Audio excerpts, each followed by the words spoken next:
Magandang araw mga banateros. Ito na naman. Nandito na naman ang inyong pinaka-paboritong fake news peddlers sa balat ng YouTube Post D at your service. Panibagong araw, panibagong kwentuhan na naman. At pasasakitin na naman natin ang mga ulo at ay balon-balon ng puso, isip at kaluluwa ng lahat ng mga bobo sa Pilipinas. Mga tanga, walang utak, mga gunggong at mga utak galunggong, mga kupal, animal, buwisit, pabigat, walang silbi, switik, salot, putok sa buho, hindot, pala mo rin, sintu-sintu, baliw, mga abnoy, sabog, batak, bangag, adik, pusyar, kawatan, kurakot, magnanakaw, sindikato, membro ng kuratong baliling sa gobyerno, mga impakto, maligno, masasamang espiritu, mambubudol, sinungaling, manguumit, mandurukot, mandurugas, magnanakaw, kawatan na pamilyang mga Marcos, mga kampo ng demonyo, Satanas, impaktita, impakta, Judas, Barabas. Kamusta naman ang buhay-buhay mga boss? Ano na? Magandang araw lahat ng banateros sa buong mundo. Oo, sa buong mundo, pati sa ibang planeta. Magandang araw.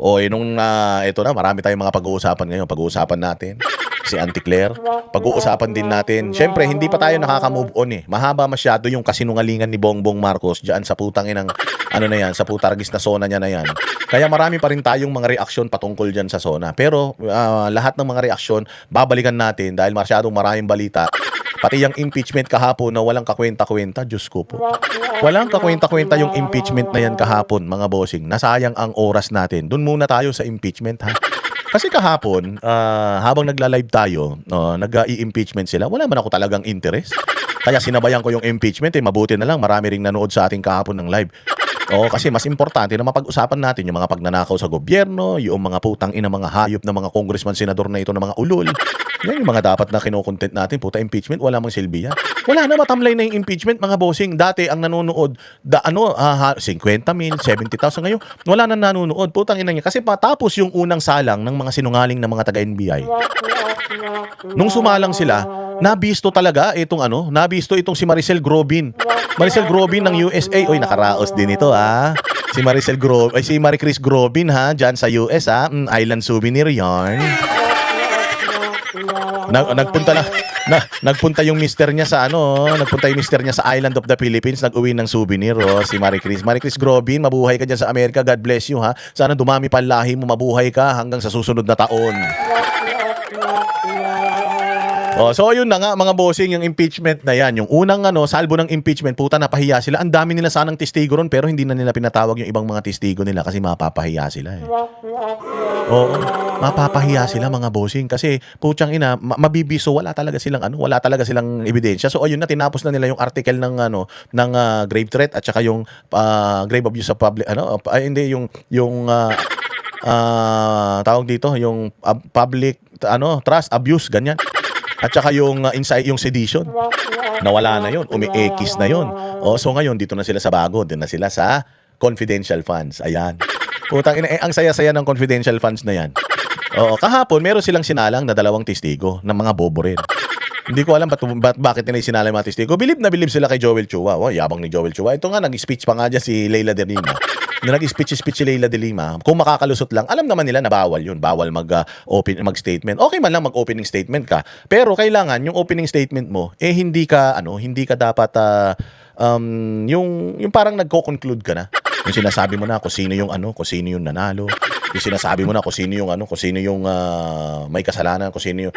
Hindi pa pwedeng ganon. Kaya nga, alam mo, sabi nila bobo daw si Robin Padilla. Paano naging bobo si Robin Padilla? Yung sinabi ni Robin Padilla, mga bossing, na ang mga prosecutor dapat hindi kayo bias. Totoo yun, mga bossing. Kasi ang bobo talaga nung kaibigan ni Asidre, na si tulusipon na abogado. Sabi niya, hindi kami pwedeng maging hindi bias. Dapat talaga bilang prosecutor, maging bias kami sa prosecution. Tanga talaga eh. Hindi niya naintindihan yung ibig sabihin ni Robin Padilla. Jade Hernan dyan sa Australia, ha. Hello sa iyo dyan sa Australia. Mabuhay ka hanggang gusto mo. O, yung sinabi ni Robin Padilla, kabobohan ba yun na dapat ang prosecutor hindi bias? Dapat maging patas ang prosecutor? Totoo po yun. Kasi po, ano po ba ang trabaho ng isang prosecutor? Piskal kasi ang prosecution eh. Tama? Piskal yan. O, bilang isang piskal, kapag ka merong kaso na ibinigay sa'yo, hindi ka kailangan bias. Kapag may kaso na ibinigay sa'yo, pag-aaralan mo yung kaso na yun, pag-aaralan mo yung merito, pag-aaralan mo yung mga ebidensya, and then, doon pa lang sa level mo bilang isang prosecutor, iaano mo yun, i-dismiss mo yun kung sa tingin mo, walang probable cause, tama? Hahanapan mo ng probable cause yun bago mo iisampa yun sa kaso sa korte. Kung may bias ka, putyang ina, ano ka na, abogado ka na lang nun. Di ba? Hindi ka na lang basta-basta prosecutor. Kaya nga pinagmamalaki mo na ikaw ay isang piskal kasi hindi ka lang basta-basta normal na abogado, pwede ka nang maging isang huwes. Kapag ikaw, syempre pag huwes ka, kailangan patas ka. So, kapag piskal ka, dapat patas ka. O hahanapin mo kung ito bang kaso na to, tatayo ito sa korte. Kung hindi ito tatayo sa korte, dapat hindi mo ito i-offer sa korte. Kaya nga doon natin binabanatan itong mga congressman kasi sila yung nagsilbing prosecutor. Sila yung nagsilbing piskal. Tapos yung Senado ngayon, sila yung korte. Okay? So nung pagpunta nitong mga articles of impeachment na ito, natatandaan ninyo, yung kay Bongbong Marcos, ang dami ng articles of impeachment kay Bongbong Marcos, lahat may katotohanan. Anong ginawa ng mga piskal, ng mga congressman? Di ba dinismiss nila yon? O, sabi nila for lack of probable cause. Dinismiss nila yon. Etong kay Inday, itinuloy nila. Bakit? Ay putang ina. May bias yung mga congressman. Siyempre, pumirma ka ba naman sa impeachment ni Inday Sara nung una? O, so ibig sabihin, tas ikaw din ang Committee on Justice na magdidinig nitong impeachment complaint ni Inday Sara. Talaga namang, so umpisa pa lang may bias ka na. Yun yung sinasabi ni Robin Padilla. Kailangan umpisa pa lang wala kang bias. Kung sa tingin mo, walang ebidensya, dapat hindi mo ito ipinapasa sa korte. Idinidismiss mo to sa sa level mo pa lang. Yun yung hindi nila naiintindihan. So, totoo yung sinasabi ni Robin Padilla na being a fiscal. Oo, kailangan, patas ka. Hindi pwedeng, okay, gusto ko to, ilalagay ko to sa korte, tapos pagdating sa korte, madidismiss. Kasi yun nga yung sinasabi na kailangan yung certainty of conviction mataas. Probable cause mataas para yung conviction, sigurado. Utangin nang yan. Paano yung conviction sigurado? Yung unang salbo pa lang ng prosecution dito sa hearing ni Inday Sara sa impeachment, sablay na. Tapos etong pangalawa kahapon, ganun ulit. Isang buong maghapon, wala nang nanood. Alam mo kung bakit? Tatanga-tanga ito si Chua Nag-interview lang si Chua doon, galing na galing sila. Sabi ni Joel Chua, anong pangalan mo? Browse Kaayo. Salamat sa iyo dyan sa Australia, mabuhay ka. Anong sabi ni Chua? Anong pangalan mo? Saan ka nagtrabaho? Anong trabaho mo? Gaano ka nakatagal sa trabaho? Pucha, yun lang yung mga tanong niya. Paano may impeach si Inday Sara dun?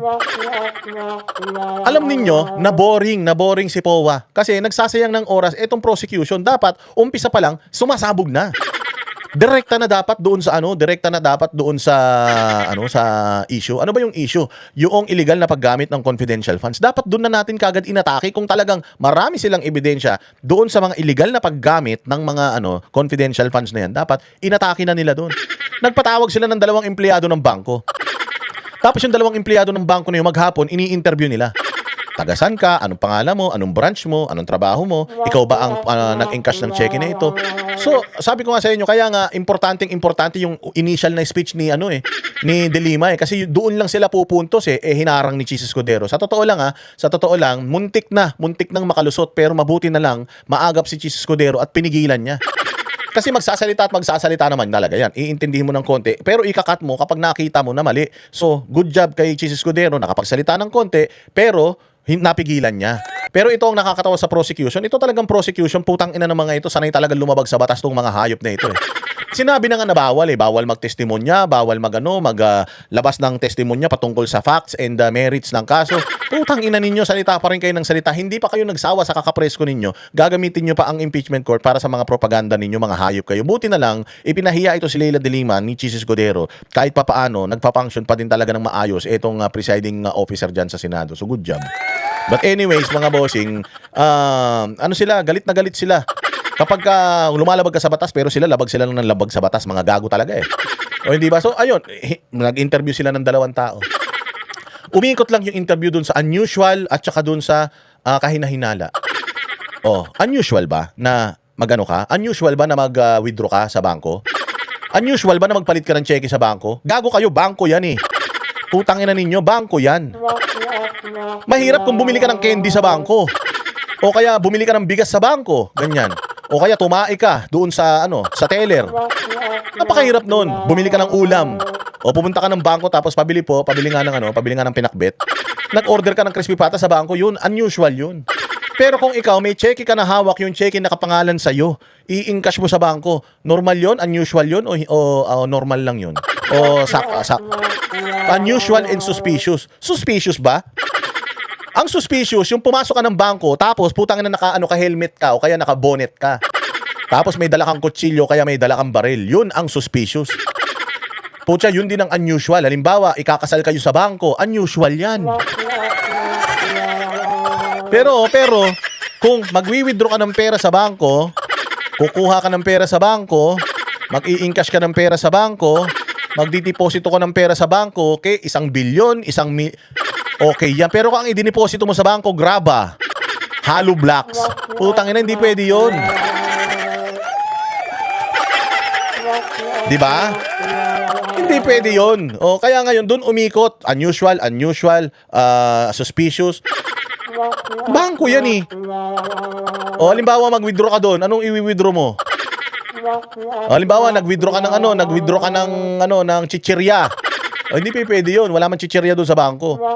Tangina nyo, mga bobo talaga kayo. Kayo mga prosecution kayo, mga pinaglihi talaga kayo sa pinaglihi kayo talaga sa ipis. Mga utak surot talaga kayo eh. Oh. Di ba tama? Oh, sige nga. Oh, ano pa bang pwede niyo gawin sa bangko? Ilagay niyo sa comment section. Ilagay niyo sa comment section kung ano yung unusual na pwede mong gawin at saka yung suspicious na pwede mong gawin sa bangko. Halimbawa, pumasok ka sa bangko tas ang lakad mo pa atras, delikado yun. May tama ka na sa utak nun. Tama? Oh.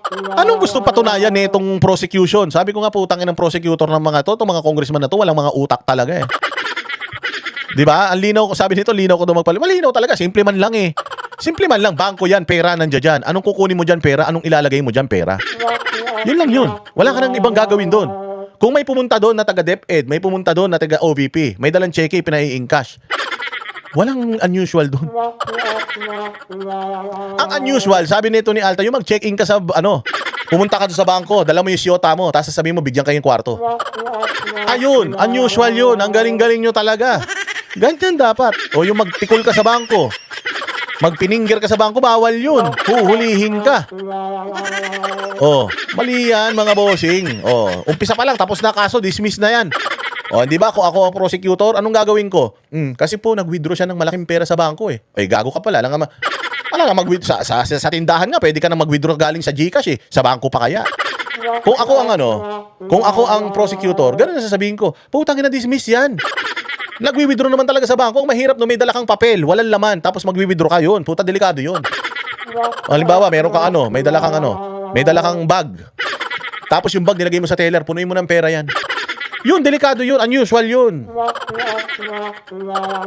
Di ba? Oh, mahirap daw yung pumasok ka ng bangko, may dala kang racket. O kaya magbabasketball ka sa bangko, may dala kang bola, tapos nagdi-dribble ka sa bangko. Puta, yun, hindi pwede yun. Mga walang hiya kayo. O kaya pakinggan natin kung ano reaksyon ni Sal Panelo tungkol diyan. Marami tayong pag-uusapan, huwag kayong mag-alala. Putsang ina niyan. O hindi nila tayo kaya ba nila tayo sa kupalan? Hindi nila tayo kaya sa kupalan. O pagka ito pakinggan niyo sasabihin ni Sal Panelo. Si Sal Panelo pa naman pinakamagaling sa buong mundo. Pasok, Sal. Assessment sa takbo ng impeachment trial, day 10. Humarap yung mga testigo ng House Prosecution for the Article 1. All those alleged misuse po daw po ng confidential funds. Ayaw mo sana sabihin, pero talagang dapat sabihin, yung mga testigo po worthless lahat yun and useless. Bakit kanya? Why? I mean, wala naman nung masasabi ito mga ito to prove yung charges ng irregularity ng paggastos ng confidential funds. Kasi yung testimonya nila tungkol sa pag-request ng encashment, pag-release, hindi naman in dispute yan. Kaya nakita niyo yung ang galing, di ba? O buti na lang talaga. O pinlay natin to. Anong ginawa ni Michael Powa? Sabi ni Michael Powa, pinatatagal natin masyado. Yung pong mga cheque na yan, ina-acknowledge namin, legit yan. Legit yan, yung mga cheque na yan. Yung withdrawals, legit yan. O lahat ng mga sinasabi nila ngayon, legit yan. Natanggap namin yung 125 million na confidential funds. Inano namin, winidraw namin yan. In-encash namin yan. Pumunta talaga kami sa bangko at kinuha namin yung mga pera na yan. May mga representative kami, hindi mismo yung department head, hindi mismo yan. May mga nagpunta pero inaamin ng opisina ng Vice President at ng opisina ng Department of Education na lahat nitong mga pera nito, transactions na ito ay na ano namin, legitimize, nilehitimo ito. Oh, so ano kaya nga sabi ko nagsayang talaga sila ng oras na isinalang nila itong dalawang testigo na ito para lang patunayan na may pera na napunta sa Office of the Vice President. Inamin naman ng Office of the Vice President, meron kaya nga sila nagli-liquidate sa COA eh. Nagli-liquidate sila sa COA para kasi nga, nakuha nila yung pera. Hindi naman siguro magli-liquidate sila sa COA at hindi naman siguro magkakaroon ng unmodified opinion at saka nung ano pa yung isa? Yung parang pinagpapaliwanag sila doon sa pondo dahil hindi malinis yung kanilang pagli-liquidate. Hindi naman siguro sila hihingan ng paliwanag ng COA kung hindi nila natanggap yung pera na yun. So, the issue here is, yung 125 million na yan, at saka yung confidential funds ni Inday Sara, nakuha niya yan, walang problema doon. So ganun talaga kawalang direksyon at kawalang kwenta itong prosecution para patunayan pa nila yun. Inamin na yun ng Office of the Vice President eh. Kaya nga sabi ni POA, okay na yan, legit yan. Lahat yung disallowance yan, tama, thank you very much ha. Yung notice of disallowance, NDA, kaya nag-issue ng NDA ang COA kasi nga may pera na binigay ang gobyerno sa opisina ng ng Vice President at nililiquidate nila yon. Hindi magkakaroon ng notice of disallowance kung hindi nag-liquidate ang Office of the Vice President. But the fact na nag-liquidate ang Office of the Vice President, ibig sabihin, natanggap nila itong pera na ito. Natanggap nila itong confidential funds na ito at lahat ng mga kapirahan na ito. Bakit kailangan pang magsayang ng isang araw, mag-interview ng 2 tao para lang patunayan ito? COA lang eh. COA, papatawag kong COA. COA, kayo rito. Natanggap ba ng Office of the Vice President yung lahat ng mga pera na ito? Kung ilang bilyon to, 1 bilyon, 10 bilyon, natanggap ba nila to? Opo. Anong patunay na natanggap nila yan? Nag-liquidate po sila sa amin. O di tapos. Di ba? Ba't ba kailangan withdraw? Alam niyo kung bakit nila inaano yung withdraw? Ha? Kung bakit nila isinalang yung withdraw? Kasi gusto nilang idikit yan doon sa testimonya ni Madriaga. Sa testimonya kasi ni Madriaga, nagpunta kami sa mga ganitong bangko, kumuha kami ng mga ganitong pera. Gusto nilang idikit doon kay Madriaga. Tangina, buhay pa talaga yan kay Madriaga. Hindi pa kayo napahiya. So, ibig sabihin, wala talaga kayong ebidensya. Kaya gusto ninyo magtugma yung sinasabi ng mga teller na ito, nitong mga manager na ito, doon sa sinasabi ni Madriaga. Ito tanong ha. Ako si Madriaga, paano ko patutunayan yun? Meron ba akong mga CCTV footages na kasama ako ng Office of the Vice President na nagwi-withdraw ng Department of Education na nagwi-withdraw sa mga bangko na ito? Ako mismo nagbuhat ng mga ng mga bag na yan. Wala. Talk shit lang. Putang ina niyan. Pag yan sumalang yan diyan, patay yan. Si Matibag nga abogado nadurog diyan eh. Yung dalawang taga NBI nga eh. Sanay na sa kaso yun, nadurog. Ilalagay mo diyan si Madriaga, tangina susuka ng dugo yan. Yun lang yun. Anak ng tinapay, nagsayang kayo ng 2 araw para lang maikonekta nyo yung istorya ni Madriaga doon sa withdrawal, mga tanga. Putsang ina, at the end of the day, doon tayo maglalaro sa kanino napunta itong mga pera na ito, legit ba yung mga transactions na yan? Which is actually, trabaho yan ng Commission on Audit eh. Hindi naman talaga trabaho ng prosecution, hindi naman talaga trabaho ng Kasi, meron ba silang tao na testigo na nagsabi na, ako po si Mary Grace Piatos. At ako po yung nakatanggap ng pera na yan. Pero ang natanggap ko lang po sa 125 million, 1 million lang. Pero pinirmahan ko na natanggap ko yung 125 million. Ako po yun. Kung ganun, ako po yung informant na yan. Kung ganun, ayun. Impeachable yun. Kasi ninakaw mo, parang ghost project yan. Pero wala eh.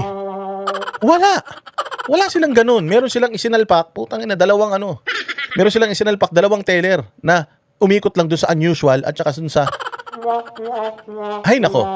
Sa totoo lang, putang ina, sayang talaga yung pera ng taong bayan dyan. Defense, wala cross-examination. Talaga naman wala kang dapat na i-cross.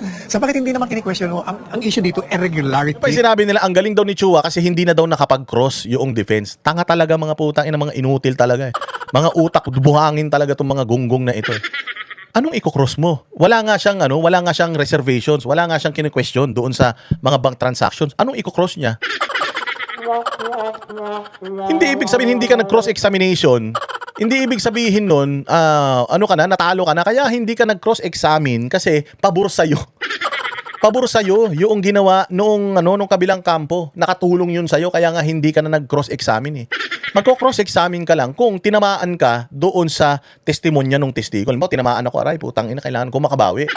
Pero kung panay ang suntok nung prosecution, hindi sila tumatama. Putsang ina, panay ang saksak sa'yo pero bumabaloktot lang yung mga nila, yung mga atake nila sa'yo. Bakit ka pa magko-cross? 'Di ba? Lalong-lalo na kung sinasabi naman ni Powa na lahat naman ng mga bank transactions na yan, those checks na pinapakita niyo diyan, inaamin naman namin yan. So, what's the sense? So, ganun yun. Mga tanga talaga eh. So there is nothing that this witness can testify to that will prove irregularity because the requests for the encashment as well as the release of the money are not in question. Pero sa Article 1, sir, yung impeachment trial, may nakikita na ba kayo dito sa nangyari sa pagpresent ng mga witness na may napatunayan yung prosecution na magkatagoy ng culpable violation ng Constitution? Wala nga kasi nga yung dalawang testigo wala yun eh. Parang wala silang primisinta. Tama yung depensa, no cross, tama yun ang tama doon. Kaya yung mga tanong ng mga senador, walang galang na po sa inyo. Mabuti si Robin Badilla hindi nagtanong. Kasi sabi nga sa'yo, minimenos sila pero matalino ito. Kaya naman tawa sa kaya, buti hindi ka nagtanong. Wala naman dapat itanong. Exactly. Kaya natutuwa ako hindi ka nagtanong ako. Kasi talagang wala eh. Yung mga tanong doon, may relevant lahat eh. Lahat ng mga tanong doon, mawalang galang na po sa inyo. Kasi kung ang usapan doon kaugnay sa pag-release, sa pag-request, kung sinunod yung protocol, yun. Lahat ng mga tanong nyo relevant. Ay, pero irregularity yung pinag-uusapan ng after the release eh. Kaya, yung mga tanong nyo, hindi na ako kailangan. Unnecessary and irrelevant. Do you think this is part of the fishing expedition in the process po nung the transfer funds? Media mileage. The media mileage, okay. But before the witness was presented, Attorney Sal, nagkaroon binigyan ng 5-minute na panahon si Congressman Leila de Lima. Yan, mabuti binanggit mo yan. Ako, medyo, ayan na naman, knowing his inability manner, bakit kanyo? Abay, nangampanya na naman yung si De Lima doon. Hindi naman pala siya magpipresent ng witness. Ano bang, what papel or role did she play except to publicize? Kaya panay object. Ito naman na magsalita sa Pero kapag nag-warning naman siya. Abay, hindi naman kaya mag-warning eh. Kung kasi, Your Honor, I will manifest, never mind. Proceed. Prosecutor, present your witness. Ganun lang yun. Okay. Totoo yun ni Leila de Lima. Hindi naman pala siya magpipresenta ng ebidensya. Hindi naman pala siya magpipresenta ng witness. Putang ina, nagsali-salita pa doon. Epal din eh. Epal din ang Leila de Lima eh. Putang inang yan. Ang dilim, no? Tigil na natin to, putragis. Ang dilim, wala na naman. Nalilibang na naman kayo sa kakapanood, ha? Hindi, totoo yun eh. Putang inang Leila de Lima, biglang tumayo doon, tapos nag-inarte. Biglang nagsalita na naman. Hindi naman pala siya ang lead prosecutor. Hindi naman pala siya ang magpipresenta ng mga ebidensya doon at saka ng mga testigo. Nagsali-salita pa rin yung losyang na yan. Tangina ko makapagsalita ito si Leila de Lima, akala mo naman meron siyang meron siyang pinangangalagaan na pagkatao. Ano yung pagkatao mo, Leila de Lima? Ang pagkatao mo ha, yung sinasabi nila, yung naging kaso mo dati, hindi na yung matatanggal sa iyo kahit na alam naman natin yung pagkakadismiss ng kaso mo, puro kabalbalan lang yan eh. Alam naman natin na na kalokohan lang yan pagkakadismiss ng kaso mo. Anong kaso mo? Drugs? Na kumuha ka ng payola? Mismong mga driver mo ang umaming kumuha ka ng payola mula sa mga nakakulong. Puta, nakakulong na, pinarahan mo pa. Yun ang kaso mo, drugs. Hindi ka nahihiya, humaharap ka dyan. Tapos isa pa, putang ina, dalawa sa mga driver mo, binembang mo. Wala kang modo. Sa tanda mo na yan, napakahilig mo pa. Umaming ka kay Winnie Monsod. Sabi mo, frailties of a woman. May mga asawa yun, putang ina. May mga asawa yung kinalantari mo. Ano ka, higad? Ha? Saan ka pinaglihi ng magulang mo? Sa higad? Makati ka? Tiga Makati ka? Di ba? Alam mo yun, ang lakas ng loob mo na maglinis-linisan, pero nagdadasal pa kayo. Panay papunta nyo dyan sa Edsa Shrine, dyan sa may, sa may Robinson. Wala na nagsisimba dyan, puro satanas yung nagsisimba dyan eh. Tayo na, dalawang driver mo, sinikwat mo. Alam mo, may kaklase nga ako nung elementary hanggang high school. Sa kanya nagtatrabaho matipuno yun eh. Sundalo tatay no, matangkad yun, siguro mga 6'2" yun. Tapos broad ang shoulder nun. Ano yun? Rasta-rasta pa yun eh. Kasi yung kaibigan ko na yun, naka-dreadlocks. Anong driver niya ngayon? Nag-message ako, sabi ko, psst, putang ina mo ka. Sinuchok-chak mo ba yung sinuchok-chak mo yung amo mo? Mahilig sa driver yan. Sabi niya, gago, walang ganun. Putang ina. Kahit kilala ko yung kaibigan ko na talagang walang ganun kasi may asawa yun, pero medyo kinabahan ako kasi pogi yung kaibigan ko na yun eh. Nakita niyo yung mga lalaking ay naku, salamat. Salamat. Si Josephine Gueco nagising. Boss Dada, magandang Boss Dada, magandang umaga. Dagdag kulay. Oo nga, yun. Dilim-dilim na rito. Para ako na nabubulag na ako. Hindi ko na mabasa yung mga comment niyo. O, si Lila de Lima, di ba? Putang ina niyan. Yung kaibigan ko na yun, sabi ko, tarantado ka, mag-ingat ka dyan, ha. Sisikwating ka niyan. Tang ina, walang ano, kahit matanda na yan. Walang ano yan. Tawag dito, pinaglihiyan sa higad. Mag-ingat ka dyan. Parang paru-paro yan. Oo. Walang yan na yan. Ang sinasabi ko lang dito, huwag kayong magmamalinis kung putang ina ninyo, mas mabaho pa kayo sa tae. Oo, huwag kayong magagalit, ha. Oo, masyado kayong linis-linisan, bait-baitan kayo.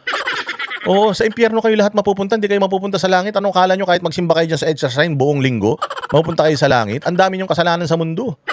Pucha, yung pakikiapid, nasa ano yun? Nasa 10 utos ng Diyos. Yung 10 na lang yung utos, Leila de Lima, hindi yung pa nasunod yung isa. Sa 10 na lang yan eh. Hindi mo pa nasunod, walang hiya na yan. Jing Corpus, mabuhay ka. Buti na lang nandyan si Jing Corpus. Kahit anong patawad mo, yung nanira ka ng pamilya, ano na yun, walang kapatawaran yun, madam. Kakainis eh. Kaya yung pag after break, hindi na kami bumalik. Pero, Kumain na lang kami. pero attorney, kasi from the Ay, salamat si Wilma Gamboa. Shout out from Finland. Ikaw lang ang banateros ang inaabangan ko. Abangan nyo lahat. Salamat Wilma Gamboa, ha, dyan sa Finland. Maganda daw yung cellphone dyan, yung Nokia. Dati pag bumili ka ng Nokia, pag kaya gawang Finland, matibay yan eh. No? Mas mahal pagka made in Finland eh. O sabi nga ni Putragis, tama, kadiri mga nangangalun niya. Ulul. Ulul, Putragis, isa ka pa. Parehas kayo ni Randel Bunagan. Tangina, makakati kayo. Nasa Amerika kayo pero para kayong mga tiga Makati. Ganyan kami sa Makati, ganon. Style mo, Putragis, wag ka na magsalita. Pagdating sa usapang pangangalun niya, Putragis, dalawa kayo ni Randel Bunagan. Wala kayong reputasyon dyan. Hindi ba nga pinipellowship ko nga kayo, sabi ko sa inyo, mahalin yung mga asawa ninyo. Putsangin na kayong dalawa ni Randel. Kasama nyo na ako, nag-uusap tayo yung mga mata nyo kung saan nakatingin. Nandiyan tayo sa Amerika, mawalang hiya. Kayo pati yung waitress dun sa Fogo de Chao, dahil yung waitress dun sa Fogo de Chao, diyan sa San Francisco, putya, taga Brazil. Ina yung dalawa, hindi na hinto magkwentuhan. Ang ganda daw ng waitress. Sabi ko, akala ko ba kakain tayo rito kung gusto nyo pala mag-sightseeing, di sana nagpunta tayo sa park. Visit yan, dalawa na yan eh. Oh. first and to the second witness, narinig natin yung term na suspicious, unusual, illegal. Pero sa kabila nun, both the witness, narinig naman sila na hindi naman illegal yung transaction. Talaga namang hindi. Yes. So, Kasi, bakit magiging illegal? Merong request. Tumawag naman yung mga opisina. Tapos yung cheque, na mayroon naman pay. Kaya yung mga tanong na yung mga irrelevant lahat yun. Sinasabi lang naman doon, under the law, pag covered at suspicious, nire-report. Talaga $500,000 nga, i-report mo na pag more than $500,000. Yun Sarap naman ang ulam nyo, pakbet. Rapi galang, sana all. Wala, mamaya pa ako kakain. Wala akong pangkain eh. ang suspicious. Kung nagduda talaga yung bangko na, baka hindi ito totoo eh. Kahit na 1 million lang yun. Oh, sir, meron ditong kaduda-duda. Hindi, kumbaga, ordinary po yan. Hindi na mahalaga yung mga suspicious, usual, unusual. Ang unusual, yung tanong kayo ng tanong doon, hindi naman kailangan. heard dito sa second witness, kasi meron siyang experience with other government agency, hindi lang sa Department of Education. Diba, doon lang umikot sa suspicious, unusual, usual, doon umikot. Anong problema doon? Let's say for example, sa akin, it's unusual. Ano naman paki mo? Sa kanya, unusual. Sa kanya, hindi unusual. O, so, anong merit doon sa kaso? Paano mai-impeach si Inday Sara? Sa mga ganun, may budget. Napahiya nga sila eh. Kasi, sabi nag-withdraw, sa tingin mo ba hindi unusual yan? Sabi niya, para sa akin kasi, nirelease man ng DBM yan sa kanila. Hindi, ang unusual doon, yung hindi nila pera, tapos, kinukuha nila, unusual yun. Pero kung inirelease sa kanila, winidraw nila, kasi ang land bank, bangko yan ng Pilipinas eh. Yung mga pera na nandiyan, galing yan sa, sa National Treasury. So ang unusual doon, yung pumunta ka, meron kang 30 million na cheque, tapos i-encash mo basta-basta, hindi pwede yun. Kailangan itatawag mo muna yun kasi hindi mo alam kung may pera na ganun doon sa bangko na i-request pa nila sa kanilang head office para mapadalan sila ng pera kasi nga magwi-withdraw ka sa ganitong araw. Pero kung tatanga-tanga ka, pupunta ka ron, may dala kang 30 million, tapos sabi mo, i-withdraw ko to. Sir, unusual yan. Usually, tumatawag po kayo. Tapos ini-schedule natin kasi wala po kaming ganyang pera. Kukunin pa po namin dun sa main branch yung pera na yan. At saka yung mga pera na yan, baka yung mga serial number niyan, i-encode pa natin. Diba, Maricho Hanawa, na-stress na ako, Boss Dada, sa impeach. Huwag ka may stress, pinasasaya ko nga kayo. Tapos may stress ka, baka mamatay ka pa. Hindi ba? So, hindi unusual yun. Usual yun sa isang bangko mag-withdraw ng withdraw, lalong-lalo na sa mga ahensya ng gobyerno na may mga budget galing sa national budget. Oo, normal yan na peperahin nila. Ang hindi usual is yung binigyan ka ng pera ng DBM tapos di mo ginamit, inano mo, sinugal mo, ganun. Itinaya mo sa weteng. Yung mga unusual, mga engot talaga kayo eh. And when she was asked, is this the first time na ganito kalaking amount? Sabi niya, and may mga government agency din pala na nag-withdraw din ng malaking Rugal, salamat sa iyo. Unusual lang, hindi suspicious. Oo nga. amount na experience while we're in. Sinabi niya na, Delivered by Panda. Ay, sana all. Nag-deliver si Panda. Keep it coming. Support Boss Dada and the whole Banateros watching from San Jose. Yung mga taga San Jose, California. Mga taga California. Mababait yan. experience din naman niya. Kasi sa ibang branch yun na, ibang government agency din na nakapag-encash yun ng malaking pera. Although hindi niya na sinabi for privacy na. Which is transaction sa bangko ng mga government agency, hindi unusual na magpa-encash yun ng malaking amount. Talaga namang hindi unusual yun. Maria Neftwong. Diyan sa Malaysia. Salamat. Kaya nga hindi ko maintindihan ng talong. Tapos tatanungin, hindi ka ba nagduda? Paano magdududa kung mismo yung processing ng check, they followed, compliant lahat. Ang trabaho mo, Agree. i-cash mo. Kasi kompleto naman eh. Yes. So, it's not for them to ask. And naman yung raise na si Senator Panfilo Lacson, since creation ng confidential fund ito napansin lang niya both sa defense and sa prosecution, wala daw silang competent na nilista na witness. Since dapat, yun daw ang dapat i-present nila na. Yun ang dapat ay presenta dyan eh. Yung sa tumanggap ng mga pera ng confidential funds. Oo, ako din, putang ina si Mary Grace Pratos, gusto ko na makilala yan. Kasi baka chicks yan. Yun ang dapat nilang pinipresenta, hindi ito mga ulol na ito. Putang ina ng prosecution team na ito, mga supot talaga kayo. Ang yayabang ninyo, wala talaga kayong kasong ano. Pangalawang article na ito, Article 1 ito eh. Article 4 yata yung unang dininig, ito Article 1. Putang ina niyan. Ilan lang yung articles nyo? Apat, sablay pa yung dalawa. Walang hiya kayo. Sinabi naman ni Representative Chua na may reservation siya, pero parang sinabi niya na from the COA, sabi ni Senator Lacson, hindi naman competent ang COA for the confidential. Ito, nagtatrabaho daw siya sa DOH. Dati nag-withdraw kami ng 10 million para sa hazard pay ng mga frontliners during the pandemic. Walang unusual doon. Sa likod din kami ng land bank dumaan. Putang ina, kaya nga may pinturon eh. Pati ba naman yun, tinatanong natin, saan kayo dumaan? Sa likod, sa harap, sa gilid? Putang ina niya, wala kayong pake. Ang importante, hindi ako natulog doon sa bangko. Lumabas ako kahit saan pinto. Kaya nga may pinto dyan eh. Kung bawal palang dumaan dyan sa mga pinto na yan, ikandado nyo, iharangin nyo. Lagyan yung barbed wire. Pintuan yan eh. Pintuan yan. Pwede kayo lumabas talaga dyan. Nakakausok ka ng ilong. Ba't man umuusok ilong mo? Pinasasaya ko nga kayo eh. Kayo magagalit. Di ba mga tanga? Pinto yan eh. Buti sana sa bintana. Puta, nakita mo tumatalon sa bintana yung kumuha ng pera. Yun, unusual yun. Ma'am, bintana yan. Hindi daanan ng tao yan. Pero kung backdoor, malamang, nasan po yung backdoor? Nasa likod? Gago. Kung nasa harap yun, front door yun. Natural, yung backdoor nasa likod. Kung side door, nasa gilid. Putang ina. Ceiling door, nasa kisame yun. Tanga. Putang ina ninyo, mga bobo talaga kayo, mga congressman kayo. Putang, hindi ko alam kung saan kayo nagsipag-aral. Nag-aral yata kayo sa pinakamababang paaralan sa mundo eh. O hindi ba? Saan po dumaan? Sa backdoor. Issue yun. Kaya nga door eh, daanan yun eh. Bobo talaga, di ba, Nanay Morning Dew? Mahirap. Mahirap na pagkuha mo ng pera, tumalon ka sa bintana. Unusual yun. O, ano nangyari? Pagkuha po ng pera, saan dumaan? Sa bintana, tumalon. Ano yun? Unusual ba yun? O irregular? Tangina both. Unusual and irregular yun. Pero kung pumasok sa pinto, lumabas din sa pinto, walang problema. Ang mahirap nun, yung pumasok ka sa entrance, tapos lumabas ka sa entrance, tapos pumasok ka sa exit. Yan. Delicates yan. Confidential funds. So, sir, tika na to. Nag-abogado na naman siya. O kaya, tama yung sinabi nito ni Putragis. Halimbawa, pumasok siya ng bangko, paglabas siya, dinala niya pati pinto. Kinuha niya yung pinto, ayun. Unusual yun, kasi pera lang dapat kinukuha sa bangko. ang magdi-decide ng competent next testigo will be the court. Ayan na si Ann Harot, nagising na. Ann Harot, mabuhay ka ha. Kaya na, madami ka nang na-miss. Magpakulay ka. Based on the rule, ano yung competent. Hindi na Banateros si Ann Harot eh. Hindi na Banateros yan. Wala na, tinanggal na namin sa Banateros si Ann Harot. Wala na sa Banateros ang loyalty niyan. Evidence. Now, pagdating naman dun sa confidential funds, ano ba gusto niyong maprobahan? Ang tingnan niyo yung batas. Para saan ba yung confidential funds? Ang confidential funds, talaga para sa mga kalaman nito ng Estado. Kaya nga tinawag na confidential eh. Kasi hindi mo po pwedeng ipakita kung sino. Di ba? Tapusin na natin yan. Si Sal Panelo, punta na tayo sa isa pang balita. Habaan natin ngayon para mag-enjoy kayo. Naknan to. Punta na natin si Punta na natin. Ito masaya to. Itong ethics complaint kay Pia Cayetano. Nag-file ng ethics complaint etong si Jokno. Kasi daw naglabas itong si Pia Cayetano ng splice na video. Kung hindi ba naman gago. Ito mga ito. Lahat nga ng video na ipinalalabas nyo dyan sa Senado, puro spliced Lahat nga ng video ni Inday Sara puro splice yung nilalabas ninyo. Putang ina ninyo. Sabi ni Inday Sara, pag pinatay ako, papatayin din sila. May kinausap na ako. No joke, no joke. Yun lang yung pinalabas nila. Mantakin mo 2 oras yung video na yan. 2 oras yung video. Tapos ang inilabas nyo yung ilang segundo lang. Tapos nagagalit kayo pag ginawa sa inyo. Puro spliced yung mga videos na inilalabas nyo dyan. Tapos pag nilabasan kayo ng splice na video ng mga kabobohan ninyo, nagagalit kayo. Di ba? A taste of your own medicine. Ano, mapait ba?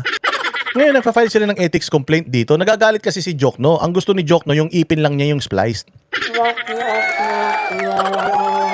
Roberto, boss, di pa paano magpakulay. Turuan nyo si Roberto. Ang ganda nung tanong niya. Sa lahat ng tanong dyan sa comment section, yung tanong ni Roberto, yung pinaka may silbi. Oo, Don Crisanto dyan sa Canada, mabuti na lang, gising ka pa. Oo, maraming salamat sa'yo. Ano nyo, turuan nyo. Yung nagtatanong, ha? Turuan nyo, bilis. Oo, yan mga ganyang tanong, paano magpakulay, yan yung mga ganyan, sinasagot talaga yan, ha? Ngayon, nagpa-file siya ng ethics complaint dahil doon, kakapal ng mga mukha nyo, puro splice, puro edited yung mga video na ipinipresenta nyo dyan sa prosecution, tapos magre-reklamo kayo. Boss D, do you think VP Sara will win this battle and avoid impeachment? Of course! Stay positive tayo. Hindi lang si Bongbong ang positive. Dapat positive din tayo. Tapos na yan. Oh, sabi ni, ayan, Putragis, basahin mo yung message ni Putragis. Roberto, basahin mo. Oh, i-play natin tong ethics complaint. Complaint si Senator Judge Pia Cayetano kaugnay po sa kanyang pinost na spliced video ng impeachment proceedings. Sa Yan na, salamat kay anti-bullying. Bawal mag-bully-bully, ha? Maraming salamat sa iyo, anti-bullying, ha? Mabuhay ka. God bless you. Facebook video na nilabas ng senadora noong July 24, hindi umano nakasagot si House Prosecutor Chel Jokto sa tanong tungkol sa bank records ni VP Sara. Pinalalabas sa video editing na nagbabakasakali lamang. Ano man tanong?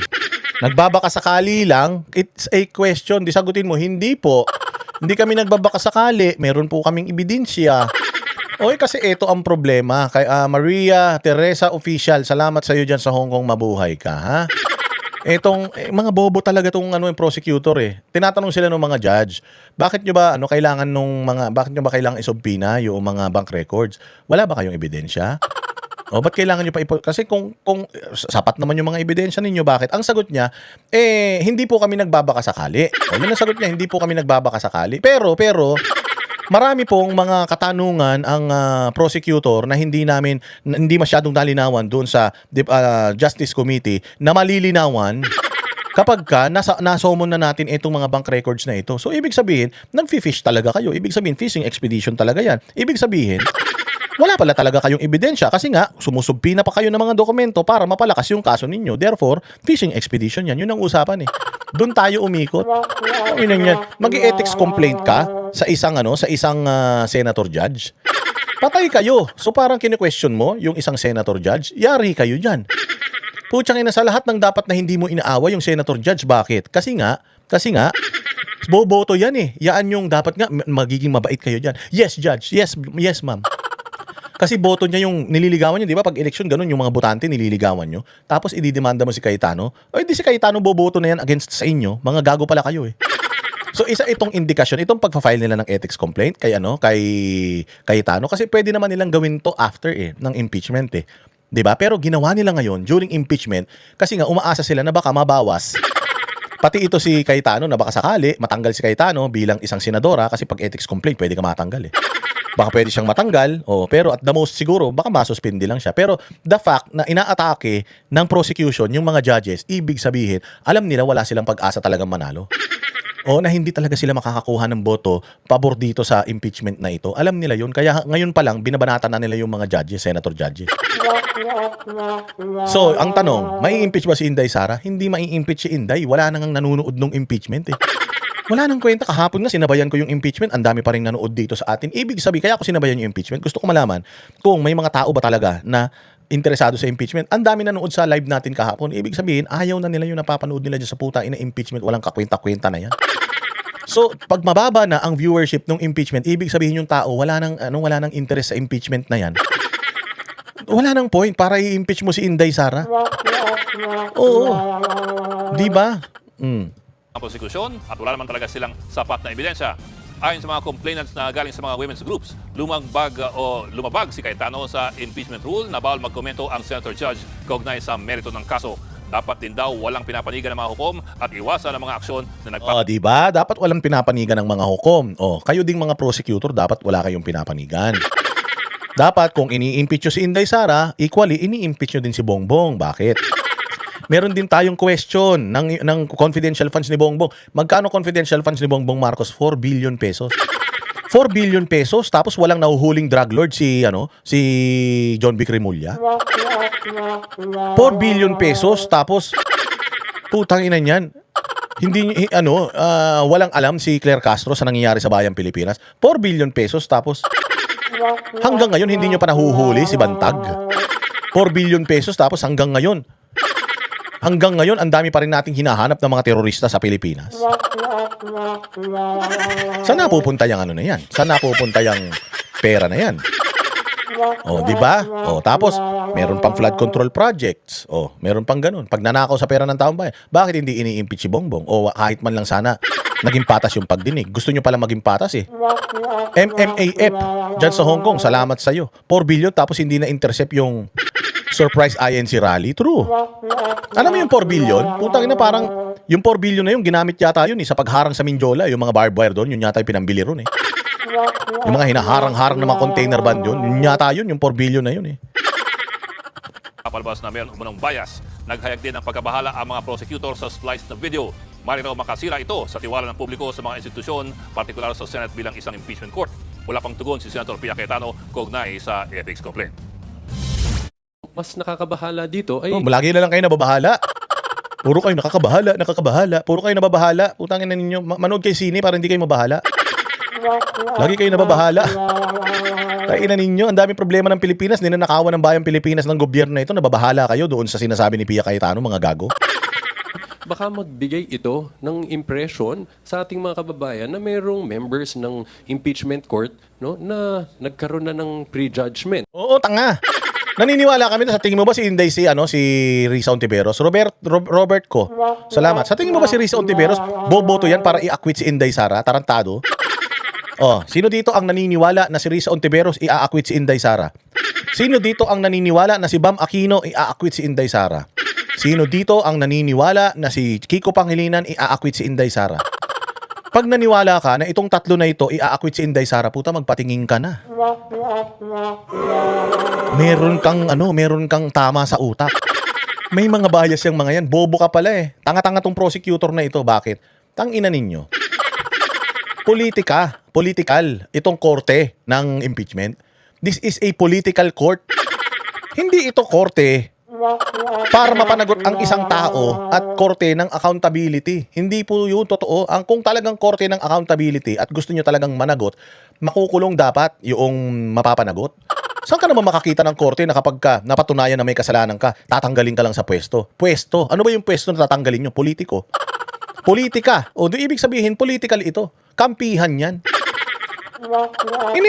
Ini-expect na natin na si Risa Ontiveros boboto yan para sa impeachment ni BP Sara. Mga tanga talaga itong mga to eh. Iniisip na ng tao talaga yun na yung tatlong senador na yan, si Risa Ontiveros, si Kiko Pangilinan, dalawang ulol na yan, i-convict si Inday Sara ng mga yan.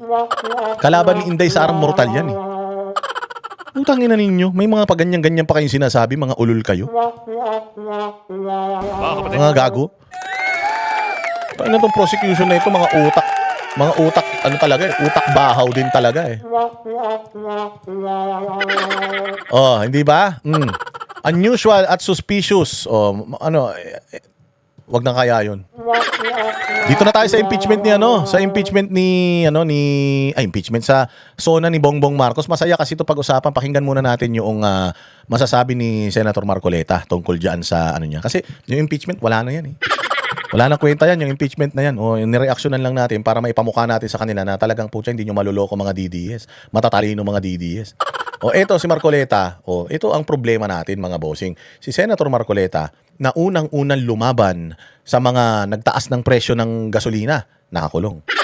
Di ba, binanatan niya yan, yung mga nagtaas ng presyo ng gasolina o noong unang-unang salbo ng bakbakan ng Iran at saka Israel. Siya ang unang-unang lumaban, ha? O, yung pagtanggal ng yung systems loss diyan sa Meralco na binabayaran natin pagkalaki-laki, siya rin ang may gusto niyan. Yung tanggal sa prangkisa ng ABS-CBN na ang daming abuso, pang-aabuso sa kanilang mga empleyado. No, siya rin 'yan.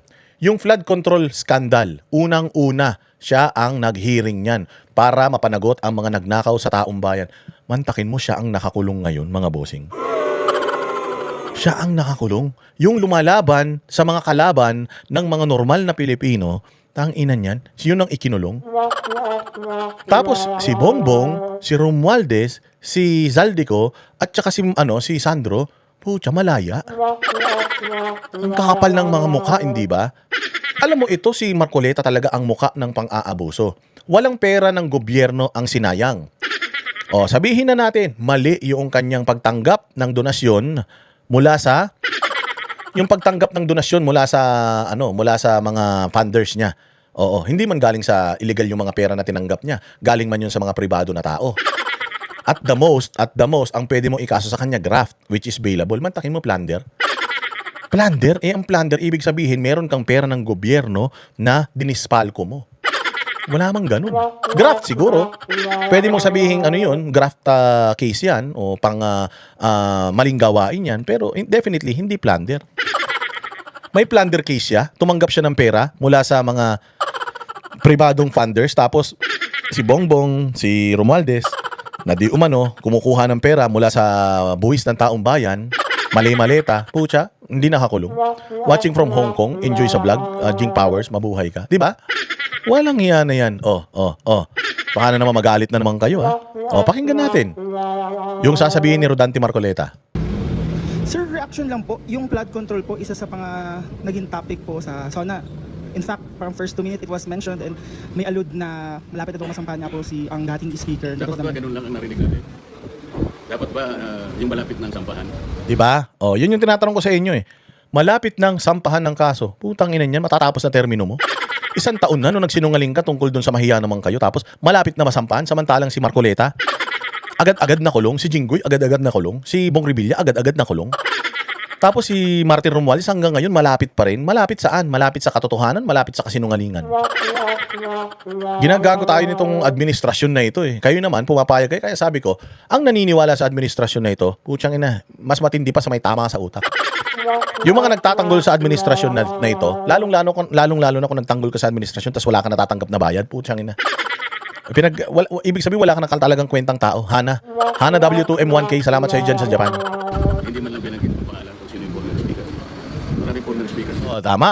Hindi binanggit yung pangalan. Sabi, yung former speaker. Sino ba mga former speaker? Si De Venecia. Si Manny Villar. Si Sunny Belmonte.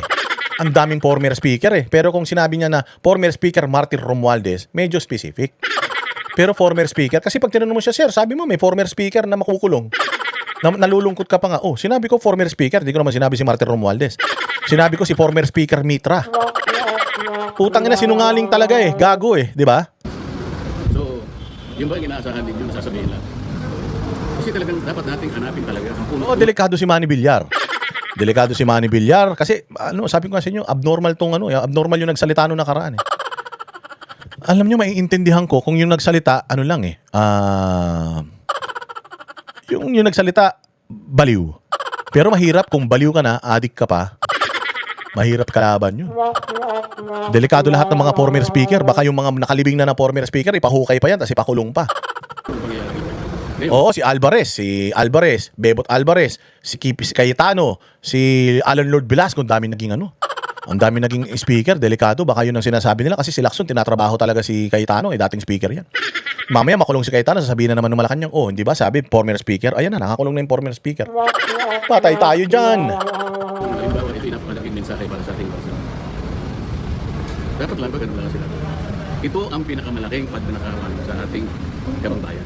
Hindi ba higit doon ang dapat na inaasahan natin lahat? Lalo na kayo, sa media, kayo po ang ginagamit ng ating mamamayan para malaman nila ang nagagana. Ano ibig sabihin ng SONA? Pagtalakay sa kabuuan, talagayan ng ating bansa. kilala kay Martin Romualdez. Ilan ang testigo kayo nakakaalam? Ano ba ang date ng complaint affidavit na unang ibinigay kay Martin Romualdez? Abril 2026 pa, date nun. Yung ibinigay na complaint affidavit sa amin, May 15. Sa mga tweet, nauna ng isang buwan yun sa kanya. Tanungin ninyo, Ombudsman. Meron na bang ibinigay na counter affidavit ni Martin Romualdez? Kailangan itanong ko sa kanya. Nauna ng isang buwan yung kaysa sa akin. Bakit ngayon sasabihin ng Presidente na sasampahan ko siya? Hindi man yung tatanong kung siya ay nagsabit na ng counter affidavit. Di ba mahalaga sa inyo na malaman nyo kung meron nga? Kasi kung wala, Wala nagtatanong na media. Wala nagfa-follow up sa media. Alam niyo kung bakit? Kaya wag kayong manonood na sa media. Manood na lang kayo sa Manatero tsaka sa SMNI. Oo, kasi yung SMNI, tinan nyo, kahit walang prangkisa ang SMNI ha, kahit wala silang sponsors, wala silang mga komersyal, wala sila sa free TV, tuloy-tuloy pa rin ang tuloy-tuloy pa rin ang SMNI sa pagbabalita. O, alam niyo kung bakit? Alam niyo kung bakit? Kasi hindi sila umaasa sa pera. Ang kanila magpaghatid ng balita, serbisyo kasi. Kapag nabigyan ka ng prangkisa, opportunity yon para makapagserbisyo ka sa bayan mo. Ang SMNI, kahit na walang kinikita mula sa mga advertisement, nagbabalita pa rin ng totoo. Ibig sabihin, wala silang pake sa kikitain. Ang importante, gumagastos sila araw-araw. Mantakin mo, nagdi-deploy sila ng tao sa labas. Nagbo-broadcast pa din sila. Pero wala silang kinikita. Ang tawag dyan, advokasya sa paghahatid ng totoo at makatotohanan at tapat na balita. SMNI lang yan. Kapag ka ang isang news outlet, halimbawa, yung mga news outlet, mainstream media, puro commercial yan. Mas madami pa yung commercial kaysa sa balita. Mas marami yung commercial sa balita. Ilang oras lang ang balita ng GMA, TV5, lahat ng mga mainstream media. Ilang oras lang ang balita nila. Isang oras lang yung balita, putang ina, puro patalastas. Kapag puro patalastas, ibig sabihin negosyo yan. Ibig sabihin, kumikita yung mga yan. So kumikita sila sa pagbabalita. Itong SMNI, gumagastos pa sila sa pagbabalita. Mantakin mo, wala silang patalastas. Pag nanood ka dyan, dare-diretso, puro balita yung mapapanood mo. Tapos, hindi sila humihinto. Kahit tanggalan mo sila ng prangkisa, magbabalita sila. Kahit ayaw na silang papasukin sa Congress, pumupunta pa rin sila. Kahit, alam nyo ba na hindi sila inisyuhan ng dyan sa zona, ng mga ID? Oo, ayaw silang papuntahin, pero sige, balita pa rin. Ganyan. Serbisyo yan.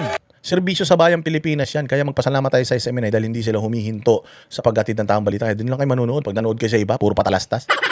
Walang mangyayari sa buhay natin pag ganyan. Puro pera-pera na lang usapan. Tanong ni Marcoleta, ba't hindi nyo sinusukol yung ombudsman? Hindi nyo siya tinatanong. Ano nang pong update doon kay Romualdez? Nung Marso pa pala yan. Nung Marso pa i-final yung yung reklamo, ba't hanggang ngayon wala pa?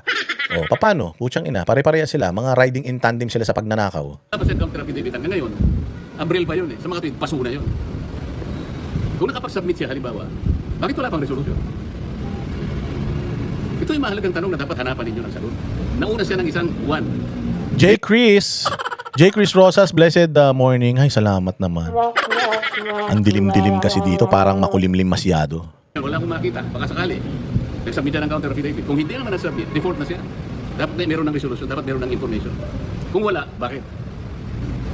Senator, may plan. So sir, ano daw po yung preliminary conference for what case po yan? Remarking lang. Remarking po.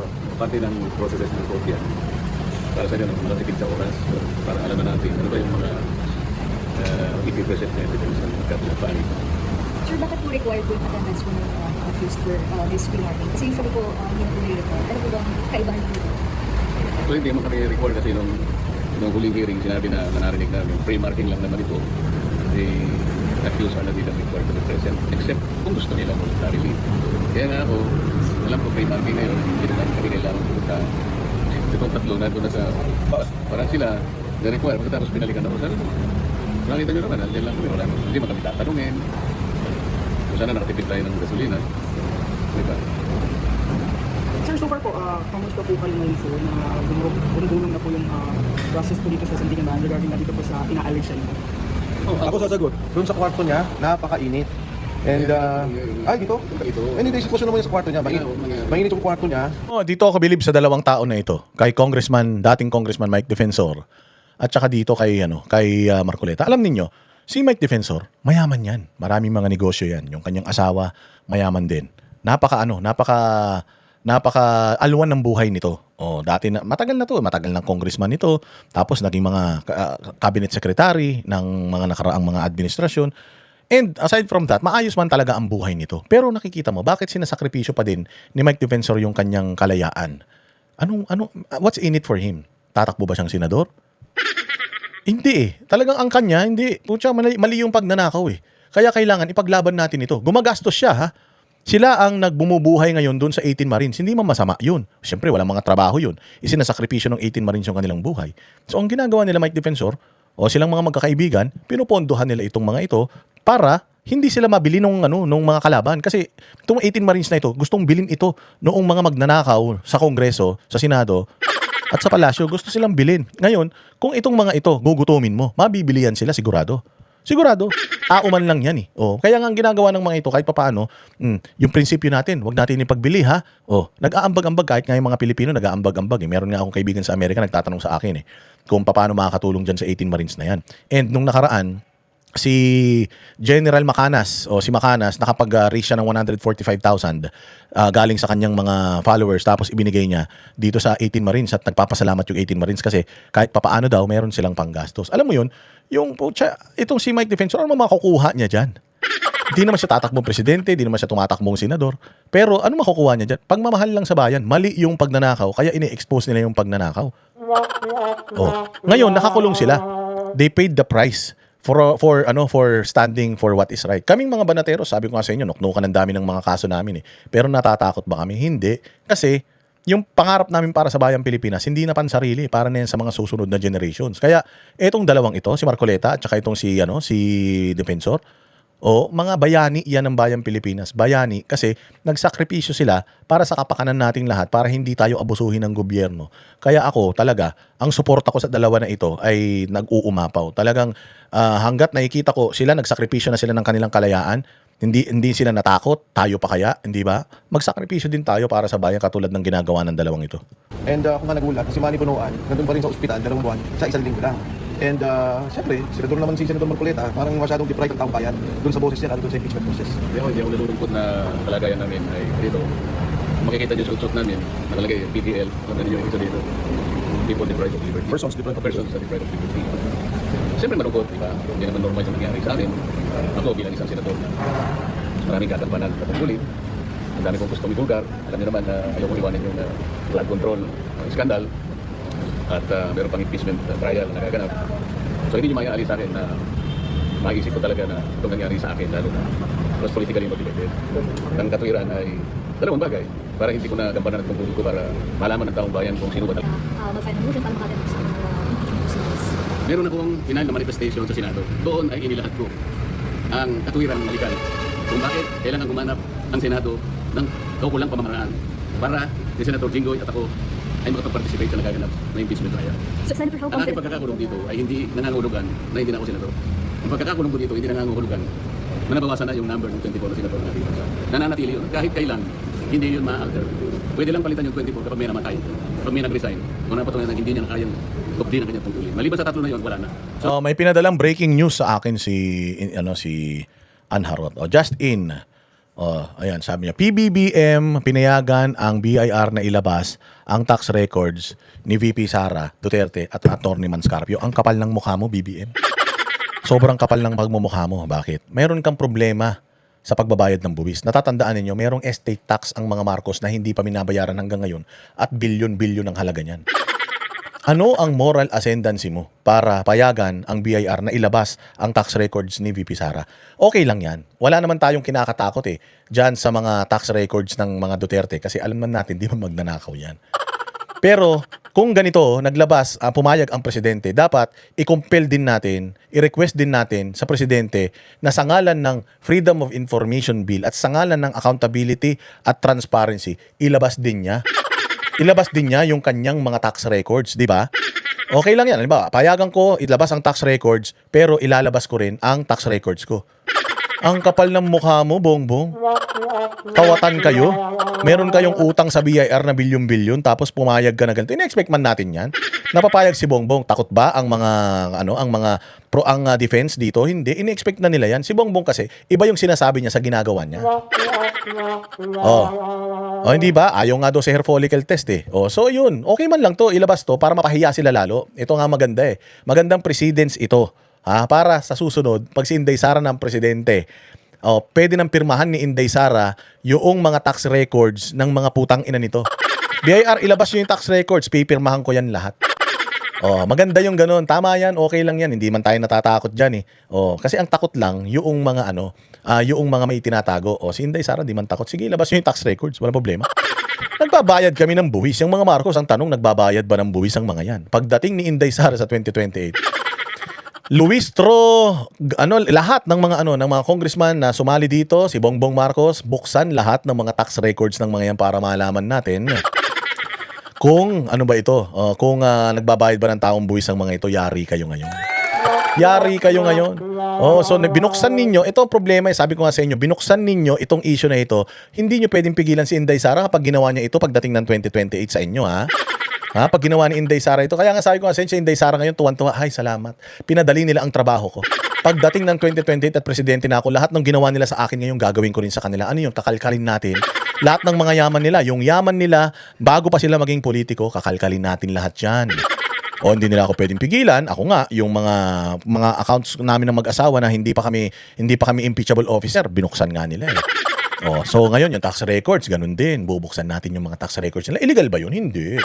Ginawa nyo nga sa akin, gagawin ko rin sa inyo. Humanda kayo, siguraduhin nyo lang na meron kayong makikita na kahina-hinala dyan. Kasi pag wala, yari kayo. Sigurado tayo dyan sa mga congressman na yan, sa Malacanang at yung mga taga-gobyerno ngayon, sigurado tayo maraming magic at hocus-pocus yung mga yan. Kaya siguraduhin ninyo, ha? Sige. Nananatiling bilang ng Senado. Salamat sa aking kapatid na si Windel, na member, worker ng KOJC. Mabuhay ka, paring Windel. See you soon. Request mo na kami. I-request mo na kasi kami ni Banat Bay tsaka kasi kami ma'am US visa, ako si Banat Bay tsaka si Coach Oli. I-request mo na kami dyan sa Amerika para makapag-event na tayo dyan. Windel, ba yan? Wala pang sakong na-receive na sinususpindi ako. Mangyayari itong kautusan na to sa Senado, hindi sa Korte. Kasi senador ako eh. So dapat, bilang tulong nyo na sa amin, i-follow up ninyo yung manifestation. Sapagkat alam ko, iti-take up ng Senado yun at ng impeachment court. If ever po i-take up ito, Senator, ang measure po nila gawin parang via video conference? Nasa sa kanila yun, sapagkat sinend ko lahat ang mga legal basis. Kung paano katungkulan ng Senado na humanap sila ng paraan para kami, kahit sa ganitong kalagayan, makasali kami sa isang ongoing impeachment process. Senator, may what date po na-submit yung manifestation na? What date po na-submit yung manifestation na yun? Ano bang araw yun? Tuesday. Hindi ko, 4 5 days ago. Okay, so mga around last week. Sige po. Hanapin ninyo para naman magkaroon tayo ng balita. Ano na ang aksyon na ginawa ng ating mga kasama sa Senado. Okay? Thank you. Kung nakasalang taong bayan doon sa SONA, higit sa lahat yung korupsyon, ano yung pananagutan? Kasi yung lahat ng krisis, paghirap, lahat ng mga ginagawa natin, bunga ng korupsyon na nakita natin. Ang mga nakakulong, si Senator Bong Revilla, si Senator Jinggoy, kasi hindi sumama sa mayorya, tapos si Senator Tante Marcoleta, dahil nga doon sa patuloy niyang pagtulak na ilabas yung katotohanan tungkol sa flood control scandal. Ngayon, yun lang mga nakakulong. Yung mga nakakulong pang iba, nakasama namin, puro mga maliliit na kawani. Empleyado ni Alcantara, empleyado ni Bernardo, empleyado ni Opulencia. Ito mga pinagitong pangalan, empleyado ni Manny Bunuan. Ito ginawang mga witness. Hinahanap ng tao nasan si Manny Bunuan, nasan si Pangandaman, nasan si Bersamin, Lucas Bersamin, Adrian Bersamin, Lagi Pulayba. Walang nakukulong, tapos si Martin Romualdez, investigation pa rin, pag-iisang taon na. Kaya sinasabi ko natin magparaan. Gemma Blanca Flor, salamat kaayo, Mr. Chair. May pang nakasuhan dun sa mga sumisigaw laban sa korupsyon kaysa doon sa nangyaring korupsyon sa ating bansa. So, plunder. Pagkatapos yung mga empleyado ng DPWH, ikaw kasi kasama ko eh. Empleyado ni Bernardo, empleyado ni Alcantara. Yung mga boss naging witness, sila empleyado. So, yun yung naging nangyari dun sa SONA. Pagkatapos yung ng pangalan ni Speaker Martin Romualdez, hindi naman nabanggit. Hopefully din naman ma-fight. Pero asa na yung kaso ni Manny Bunuan? Siya yung hepe ng pinaka maluwakang korupsyon na ahensya, departamento yung DPWH. Si Bersamin, si Pangandaman. Di ba? Totoo naman yun. Nasaan na yung mga yan? Sila Bersamin, sila Pangandaman. Yan yung mga binanggit ni Ping Lacson eh. Ping Lacson, punyeta ka. Lahat yan pinagbabanggit mo. Ikaw ang nag-expose ng lahat ng yan. Buwisit ka. Tapos kung makapagsalita ka. Kung focus ka kay Cayetano ngayon, grabe. Pero si Traigi Bolaribar, si Pangandaman, ikaw mismo nagsabi ng mga pangalan na yan, hindi mo maimbestigahan, hayop ka. Talaga Ping Lacson, ha? Sa impyerno ka mapupunta.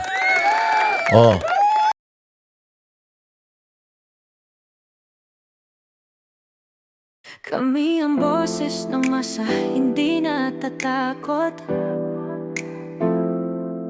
Katotohanan lang di kami nalulunod.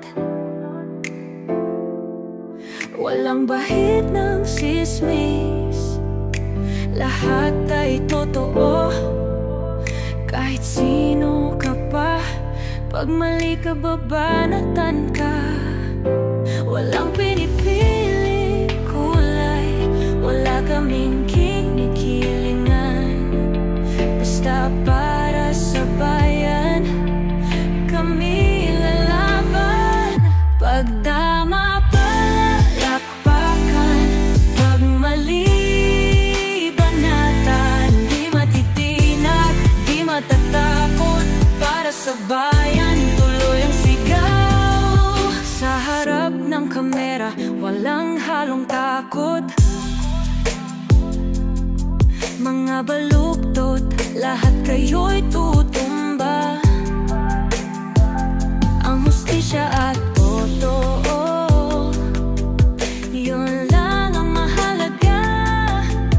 Kahit sinong harang, di kami matitinag. Walang pinipiling kulay, wala kaming kinikilingan. Basta para sa bayan, kami lalaban. Pagtama palakpakan, pag mali banatan. Di matitinag, di matatakot, para sa bayan.